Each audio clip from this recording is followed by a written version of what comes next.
Makes you hungry for knowledge, doesn't it? Now let's begin with the most obvious requisite for Islamic scholarship.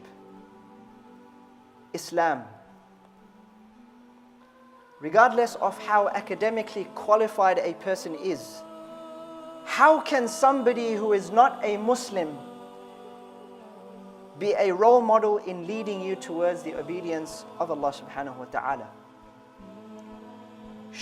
شهد الله أنه لا إله إلا هو والملائكة وأولو العلم قائما بالقسط.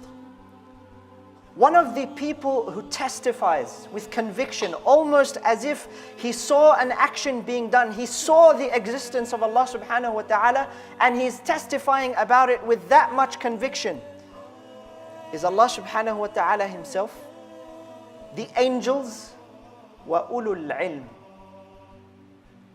people of knowledge, the scholars, the clerics, those people who lead you and are at the forefront of directing us in the direction of the obedience of Allah subhanahu wa ta'ala. And so, number one, a person cannot be an Islamic scholar, a person cannot lead you towards the obedience of Allah subhanahu wa ta'ala without Islam, without being a person who testifies to Allah subhanahu wa ta'ala and submits to Him, which is called a Muslim. A person who submits to Allah subhanahu wa ta'ala and is subservient to Him, Muslim. And true, we do have many non-Muslim academics who are involved in very beneficial research. Many non-Muslims are sympathetic to us. And a few of them are even making, groundbreaking inquiry into issues of Islam from a Muslim's perspective.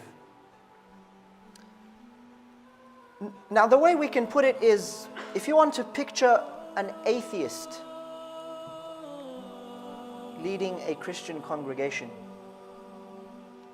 or picture, a penguin leading a wolf pack, or you could picture even a husband leading the relationship. It just doesn't happen. It doesn't make any sense. The last part, by the way, was a joke. So that is the first and most essential condition, which is very obvious. A person cannot be an Islamic scholar unless they are a Muslim.